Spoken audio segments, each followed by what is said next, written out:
I'm really honored to be invited to speak to you all. What you see at the back is our house, the home in which we live in a village called Devdungri, which is in Rajsamand district of Rajasthan. It's on the National Highway number 8, which connects Delhi to Udaipur. But we live as our forefathers must have lived many, many years ago. Nothing much has changed, and in that village, living there in the last 24 years, we have learned all over again how village realities have to be reassessed and understood and how things have to be shaped. And people have taught us again how to comprehend that reality and how to go ahead with real, genuine planning. And it's in that house, beyond this little gate, sitting on a little wooden, mud-plastered platform, which we call an angan in Hindi in northern India, that we realized that we must ask to see the panchayat records in 1993-94. Because we were battling with facing the government telling us all the time that we were liars, and we wanted to establish that we were not lying, and how could we do it? It was not from minds of Nikhil and Aruna Roy, who have been to various universities and colleges, but Mohanji, Lal Singh Ji, Narayan, people who live in that area who said that if these records don't come out, we'll always be liars and they must come out. And that's how the battle for right to information began, got articulated. Mahatma Gandhi, when he came to India after South Africa, traveled extensively all over India before he formed his national agenda. It's because he listened to people that I think every political strategy that he planned was so fantastically correct that nothing could have worked better than what he did at that particular point of time. And we, of course, born in this country, realized that what he said was of immense value. But I am also a student of English literature, which is unfortunately the subject I did when I was a postgraduate student in Delhi University. And then I read a lot about what Lord Macaulay had to say about the cultures of the East. This man who gave us this educational system, which we have all gone through, whether we like it or not, said that the entire knowledge of the East deserved only one shelf in the British Museum, that it was not worth it, and that we really had to be taught everything in life.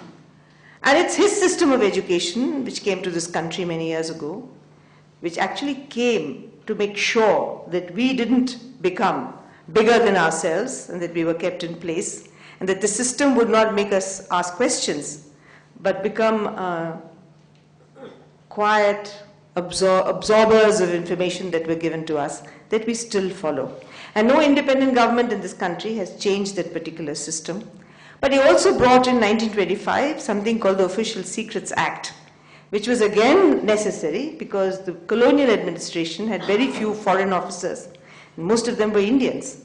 So people working, whom we affectionately call babus, and also curse them like anything, and babudom is a curse in modern India. If you say anyone's a babu, then it's a clerk, a clerical person who uses red tape more to refuse than to give. So in the case of these babus, they had to be kept in control, and they had to be, they had to ensure that they didn't reveal state secrets. So they enacted a law called the Official Secrets Act, which is there in South Africa, which is there in all the British-ruled countries in the world, in Pakistan, in Bangladesh, in Sri Lanka, wherever they ruled, there was an Official Secrets Act. It's against this background that many of the historic happenings that happened from this house actually happened. And Mazdoor Kisan Shakti Sangathan, Mazdoor means worker, Kisan means a farmer. And all these poor people who live in this area where it's only a rain-fed crop that we get in Rajasthan have to work, no matter whether they own 2 bighas of land, or that is half an acre of land, or an acre of land. They can't live off what comes off the land, they have to work. So Mazdoor Kisan Shakti Sangathan was formed in 1990 with people's participation, and the name was given by people. And it was 100 people who decided that this organization should be formed because we had won a land battle before this, in which all the local upper caste rulers, erstwhile rulers of Rajasthan, the Rajputs, got together to really take away what was surplus land. In India, there was a law which said that any land which was more than a certain amount, if people owned more than that amount of land, the surplus land was surrendered to the government. But this particular man in a village called Sohangad, Tal, felt that this land which was surrendered was still his. So if you grazed your cattle on that land, you had to give him half the milk from your cattle. And he was quite horrendous, and this was 1987. It was not 1947 that the situation held.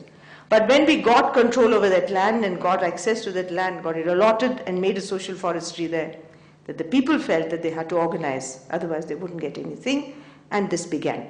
There is the Narmada Bachao Andolan, there is the Fish Workers Forum, there are many such organizations in this country, and we are only one of the many that are such.